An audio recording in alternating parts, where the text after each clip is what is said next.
Oi pessoal, espero que vocês estejam bem. Vamos dar início aqui a mais uma aula e a nossa aula de hoje vai falar sobre o romantismo. O romantismo é uma importante escola, um importante período literário, certo? É uma manifestação literária muito rica, com bastante informações, com bastante recursos que a gente precisa estar atento. Certo? De modo geral, a escola, o período é dividido em duas fases muito importantes para a literatura. A primeira, digamos que é assim, com a poesia, e a segunda nós vamos estudar a prosa, certo? O romantismo, ele se organiza aí, final do século XVIII, início do século XIX, certo? E serão muitas as informações que virão para essa escola, para esse período. O próprio nome da escola, romantismo, já nos dá uma ideia dos sentimentos que se levará em conta. Certo? Então é uma escola bastante sentimental, bastante subjetiva, bastante idealizadora, certo? Vamos dar início à nossa aula trazendo primeiro um dos contextos bastante importantes que foi a Revolução Francesa, certo? Nós sabemos que no mundo estava acontecendo algumas revoluções que a gente viu no arcabismo, inclusive, independência dos Estados Unidos, Revolução Gloriosa, ok? A Revolução Francesa e seus ideais de liberdade, igualdade e fraternidade é o contexto que ainda está em voga, certo? E que o romantismo também estará inserido. Então, como referências para momento histórico, nós temos a Revolução Gloriosa na Inglaterra, que é a limitação dos poderes do rei, a Revolução Francesa, com o poder da burguesia, liberdade, igualdade e fraternidade, a Revolução Industrial, com a mudança do estilo de vida, trazendo aí o proletariado, a independência dos Estados Unidos, com os direitos do homem em uma sociedade democrática, e a primeira manifestação artística do mundo burguês. O que isso quer dizer? O romantismo é a manifestação da burguesia, é uma literatura criada do burguês para o burguês, do poeta, do prosador para o burguês. Então é uma literatura que está propriamente, certo? Que está apenas levando em consideração o contexto e o mundo burguês. A gente vê, por exemplo, na prosa, quantos textos em prosa referenciam a vida burguesa, com todo luxo, com toda pompa, com toda organização externa. Certo? Então, essas são algumas das características históricas que inserem certo romantismo. A título de referência, o romantismo tem seu início na Alemanha, certo? E aí já traz, por exemplo, com os sofrimentos do jovem Goethe, já traz, por exemplo, a máxima do romantismo, certo? A gente pode falar de amor, casamento, a gente pode falar de fé, religiosidade, e a gente pode falar de morrer. Certo? O sentimento do romantismo é tão forte, tão exagerado, que ou a gente escapa para a infância, para um passado, ou para a natureza, ou a gente escapa com a morte. E os sofrimentos do jovem Goethe, que dá início aí ao romantismo na Europa, traz no enredo um jovem, certo? Que não tem o seu amor correspondido e acaba cometendo suicídio. Foi uma obra que trouxe assim muito, digamos que escândalo, As pessoas começaram a ler e começaram a se perceber naquela situação e trouxe muitos movimentos suicidas na época. Inclusive tem literaturas do ramo da psicologia que aponta, como esses sofrimentos do jovem Goethe como uma possível causa, certo, para alguns suicídios na época. Ok? Então, na Alemanha, os sofrimentos do jovem Goethe dá início ao romantismo. Com relação ao romantismo inglês, nós temos na Inglaterra Walter Scott, volta ao passado medieval com Noé, inaugurando o nacionalismo romano, certo? Então a gente vai ter também algumas características do medievalismo dentro do texto do romantismo, ok? Nós temos aqui também Lord Byron, que será aqui um dos grandes nomes que se levará em consideração na segunda fase da poesia, certo? A poesia de mal do século, a poesia byroniana. Aqui diz: o poeta inglês Lord Byron influenciou os jovens poetas românticos com pessimismo, melancolia e mistério, lançando o byronismo, tendência romântica que popularizou-se como o mal do século ou ultrarromantismo. certo? Então a gente tem aí a título de referência Inglaterra, Alemanha, Lord Byron, certo? Para que a gente perceba como estava sendo desenvolvido a nível europeu essa literatura romântica.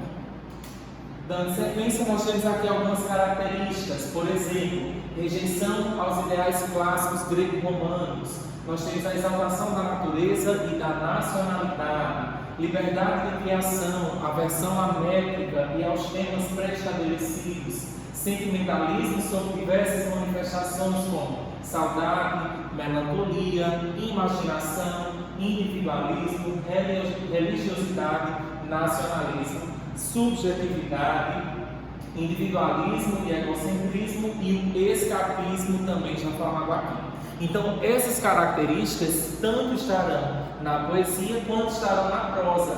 Rejeição aos ideais clássicos. Lembrem que o arcadismo foi um neoclassicismo, foi uma volta ao clássico. Então o romantismo vai negar. Lembrem que o romantismo é burguês, então vai trazer um enredo para aquela época, mesmo que ele não seja fiel, mesmo que ele não seja tal qual que se tem na literatura romana. Exaltação da natureza e da nacionalidade que a gente percebe em toda literatura romântica. Esse desejo ufanista, o sentimento de defesa da pátria, o sentimento nacionalista, certo? Então, patriotismo é uma forte característica também do romantismo, certo? Liberdade de criação, aversão à métrica e aos temas pré-estabelecidos. O poeta romântico ele vai buscar a liberdade, certo? Ele vai querer trazer para o seu texto os seus sentimentos, certo? Ele não vai trazer o que foi pré-estabelecido, ele vai buscar falar sobre aquilo que ele sente naquele momento em que ele escreve, certo? Nós temos aqui então os sentimentalismos com suas diversas manifestações: saudade, melancolia, imaginação, individualismo, religiosidade, nacionalismo, certo? E a subjetividade, também um nome importantíssimo para o romantismo. Subjetividade, como cada um de nós pensamos, como cada um de nós refletimos, como cada um de nós observamos e atentamos sobre um assunto ou sobre algo que se propõe, certo? Individualismo e egocentrismo, porque eu vou estar pensando apenas em mim, o eu lírico estará pensando apenas nele, certo? Por isso que a gente vai falar, por exemplo, de morrer de amor. Ele não busca pensar no outro, ele está pensando em si, e o sentimento que há em si, e esse sentimento como ele deve ser levado em consideração. E nós temos aqui também o escapismo, que a gente pode ver em alguns vestibulares, nem como evasão, certo? Nós podemos ter essa evasão no tempo, certo? Essa evasão física, ou essa evasão no tempo, no aspecto espiritual, certo? Quando a gente fala em evasão no tempo, a gente está pensando lá na infância. Ai, que saudade que eu tenho da aurora da minha infância, dos dias que não voltam mais. Quando eu falo do escapismo da natureza, tem aquela tendência arcádica ainda de na natureza eu me refugio, na natureza eu encontro calma, na natureza eu encontro os sentimentos que eu não tenho agora aqui no espaço urbano. E nós temos o escapismo espiritual, que nada mais é do que a morte, certo? Quando eu não consigo, quando eu não alcanço a minha amada, eu vou buscar na morte a solução, certo? Então a literatura romântica ela é bem extremista, de amar demais, de sofrer demais, de ter bastante saudade, uma melancolia profunda, ok? Ainda como características nós temos aqui pessimismo, historicismo, medievalismo, tradição popular, crítica, idealização da mulher inspiradora, certo? Antes de falarmos disso, eu coloquei aqui duas imagens que é importante nós lembrarmos e pontuarmos, que é fundamental, certo? Se no medievalismo, certo, na Idade Média, nós tínhamos a figura do herói, um cavaleiro, certo? Na literatura romântica nós vamos ter o índio como o herói, certo? No medievalismo nós tínhamos um cavaleiro, no romantismo nós vamos ter, nessa idade moderna, nós vamos ter o índio como aquele que é, certo, o herói nacional. E aí a gente vê, por exemplo, a primeira fase, já dita aqui do romantismo, como uma fase indianista, trazendo aí, mostrando esse bom selvagem, certo? E teorias que a gente vê lá no arcadismo, que o homem nasce bom, mas a sociedade o corrompe, certo? Então é uma característica importante lembrar que o índio será o herói, certo, dessa época, diferente do cavaleiro na Europa. Se na Europa o cavaleiro representa o herói, aqui para nós brasileiros o índio será o herói, ok? Dando sequência então, pessimismo, já falado aqui, historicismo, né, o contexto histórico, as referências históricas, o medievalismo, a tradição medieval, a tradição popular, a oralidade, a conversação importante para o romantismo, a crítica social, mas uma crítica bastante velada, uma crítica bastante sutil, nada que escandalize, até porque a crítica social de fato, a crítica ferrenha, digamos assim, virá no realismo, que é o próximo período. E nós vamos ter aqui a idealização da mulher, aquela que é a inspiradora, coisa que a gente vê lá no pré-romântico, que a gente pode perceber no arcadismo, com Marília de Dirceu, por exemplo. É importante perceber que a grande maioria dos autores da prosa, certo, e da poesia também, tinham sempre personagens femininas, certo? A gente tem uma Lucília, a gente tem uma Senhora, a gente tem uma Moreninha, a gente tem uma Iracema, certo? Então a mulher será a idealizadora, ela será a inspiradora dessa literatura. Ok? Com relação ao escapismo que eu falei aqui, né? A evasão no tempo e no espaço. O eu romântico, objetivamente incapaz de resolver os conflitos com a sociedade, lança-se à evasão. No tempo, recriando a Idade Média gótica e embruxada, no espaço, fugindo para ermas paragens ou para o Oriente exótico. Certo? Já foi pontuado aqui. Ok? Então vocês podem voltar um pouco e entender sobre essa evasão. Evasão no tempo, de voltar lá para a infância, no espaço, voltar lá para aquele ambiente sombrio, para aquele ambiente de dor, de melancolia, que é a Idade Média, com sua característica gótica, com a sua característica escurecida, enfim, ok? Com relação ainda às características no tempo e espaço, nós temos que a natureza romântica é expressiva, ao contrário da natureza árcade, que é decorativa. Importante estabelecer esse diálogo, certo? Se no arcadismo nós tínhamos um forte apelo ao natural, o romantismo também trará. Sendo que no romantismo a gente vai ter uma natureza bastante expressiva, certo? Que chama a atenção, que é evidente. Diferente da decoração, apenas da nuance natural que havia no arcadismo.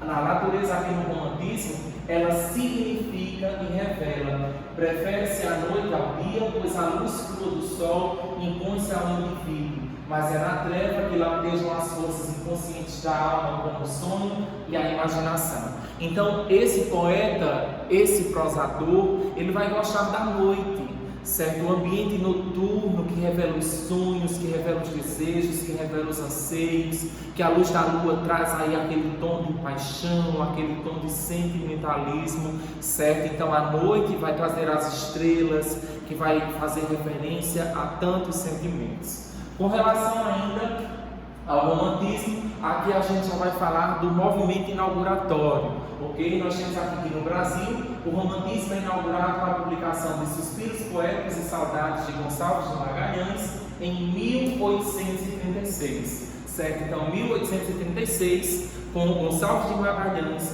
se inaugura o romantismo no Brasil. Próximo à proclamação da independência, em 1822, no momento de afirmação de identidade nacional, certo? Então, início em 1836, 1822 foi o nosso momento aí de proclamação da independência, e por isso então que nós temos na nossa primeira fase romântica, na poesia, as ideias de ufanismo, nacionalismo, patriotismo. Ok? Então nós temos aqui as tendências do Brasil. Qual é a primeira tendência? Indianismo e nacionalismo, como eu estava falando. Primeira fase, certo? Ufanismo, quem é o herói desse país, quem é o herói dessa pátria. Por isso que então a figura do índio bastante representada, trazendo então a valorização para este e também a valorização de fauna e flora brasileira. Regionalismo ou sertanismo, que a gente vai ver de forma bem pontual na prosa, ok? Com ênfase no homem do interior, certo? Ainda não é o momento de falarmos de um homem de fato sertanejo, mas traz aí as nuances já de um homem interiorano. O mal do século, o baironismo, que aí vai ser a segunda fase, ultra romântica poética, em que vai trazer aí esse homem e os sentimentos que esse homem tem, ok? O condoreirismo, que aí é onde vem a crítica social. Condor significa aquele pássaro, né, ali da região do Chile, que voa alto, que voa livre. Então no condoreirismo, com a poesia de Castro Alves, que a gente vai poder ver a revelação da crítica social, referente ali à escravidão, referente ao homem preto e a maneira como esse homem estava vivendo sob forma de escravidão. Certo? Nesse condoreirismo, a análise política e social centrada nas questões do abolicionismo, das lutas humanitárias, dos sentimentos de liberdade. Por fim, nós temos aqui a problemática urbana, surgida a partir da relação indústria-operária. As três gerações, certo? A poesia é bastante ampla, leiam bastante, pesquisem bastante, porque tudo que dissermos aqui vai ser uma gota diante do oceano literário que é a poesia romântica, certo? Então aproveitem para pesquisas, para leituras, para análises de poemas, certo? Além de poemas muito interessantes, gostosos de ler, muitos deles, com certeza, algumas análises podem ser feitas e reveladas porque eram autores jovens, eram pessoas jovens como vocês, que tinham aí os sentimentos todos à flor da pele, ok? Então o sentimento não muda. A gente ama, a gente sofre, a gente sente saudade, certas vezes a gente pensa, meu Deus, se eu não conseguir eu vou morrer, ok? Então o sentimento é o mesmo, certo? Claro que as palavras, o vocabulário, a linguagem foi mudando, ok? Mas a gente pode encontrar muitos poemas que a gente vai se identificar, vai gostar e vai ter ali uma análise interessante. Na primeira geração, nós temos aí uma geração nacionalista, indianista e religiosa, certo? Os principais nomes, Gonçalves Dias e Gonçalves de Magalhães. Lembrem que Gonçalves de Magalhães é o inaugurador, mas Gonçalves Dias será o grande nome dessa primeira geração. Foi Gonçalves Dias que escreveu Canção do Exílio, certo? Canção do Exílio que tomou uma proporção tão grande que acabou indo parar no hino nacional, certo? Que tornou-se referência também na literatura, com a sua amplidão de revelação de natureza e fauna brasileira, ok? Nós temos uma segunda geração que é marcada pelo mal do século, apresenta o egocentrismo exacerbado, pessimismo, satanismo e atração pela morte. Principais nomes: Álvares de Azevedo, Casimiro de Abreu, Fagundes Varela e Junqueira Freire, certo? Então, desses autores da segunda geração, Álvares de Azevedo, sem dúvida, é um dos grandes nomes e recorrente em vestibulares, certo? A segunda fase, como já foi dito anteriormente, vai tratar aí do egocentrismo, do mal do século, do sofrer por amar. Na terceira geração, nós temos aqui formada pelo grupo Condoreiro, desenvolvendo uma poesia de cunho político e social. A maior expressão deste grupo, sem dúvidas, Castro Alves, que escreveu, certo? Navio Negreiro. E aí, Navio Negreiro, ele vai fazer uma descrição belíssima de como os negros vinham, como foi sobreviver ao mar, enfim. É uma literatura gostosa de ler, com interpretações muito fortes, com uma vertente bastante sentimental em torno aí do homem preto, certo? A liberdade e a abolição. Então essas são as três fases. Primeira fase marcada pelo nacionalismo, indianismo. Segunda fase marcada pelo mal do século, o amar a ponto de morrer, certo? E a terceira geração condoreira, com a crítica social, com as questões de abolição. Com relação ao nacionalismo indianista, nós elencamos aqui alguns pontos de 1823 a 1831, O Brasil viveu um período conturbado como reflexo do autoritarismo de Dom Pedro I, havendo então a dissolução da Assembleia Constituinte, a Constituição otorgada, Confederação do Equador, luta pelo trono português contra seu irmão Dom Miguel, a acusação de ter mandado assassinar o liberal Barbaró e finalmente a abdicação. Segue-se o período regencial e a maioridade prematura de Dom Pedro II. São os aspectos importantes com relação à história que a gente pode levar em consideração. Então, é neste ambiente confuso e inseguro que surge o romantismo brasileiro, carregado de lusofobia e principalmente de nacionalismo, certo? O luso de Portugal, as rejeições, certo? A rejeição ao que vem de Portugal. Temos que ter uma literatura que é propriamente nossa, uma literatura que é brasileira, uma literatura nacionalista. A tentativa de diferenciar o movimento das origens europeias e adaptá-lo de maneira nacionalista à natureza exótica e ao passado histórico brasileiro. Os primeiros românticos eram utópicos, eram sonhadores, aquele sonho quase que difícil de alcançar. Certo? Para criar uma nova identidade nacional, buscavam suas bases no nativismo do período literário anterior, arcadismo, no elogio à terra e ao homem primitivo. Inspirados em Rousseau, idealizavam o índio, como eu já falei aqui, o índio como um herói. Então, inspirados em Rousseau, tratam o índio como um bom selvagem, cujos valores heróicos tomavam como modelo de formação do povo brasileiro.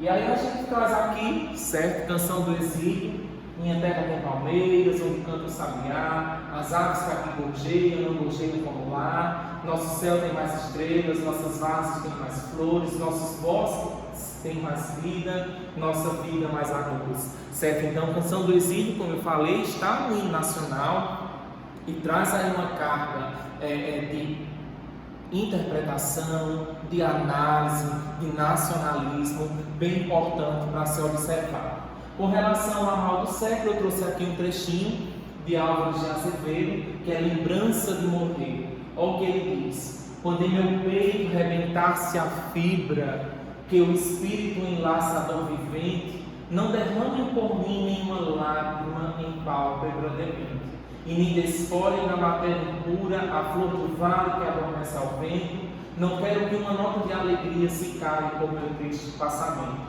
Eu deixo a vida como deixo o tédio do deserto, o poente caminheiro, como as horas de um longo pesadelo que se desfaz ao dobro de um cimeiro. Percebam o pessimismo, a melancolia, eu estou deixando a vida, certo? Aí ele não pede lágrimas, inclusive, certo? Ele não quer que desfolhem, enfim. Percebam que o texto traz essa característica de não se preocupe, morrer é o fim, eu estou bem, eu estou tranquilo, eu estou seguro de que a morte é o fim, certo?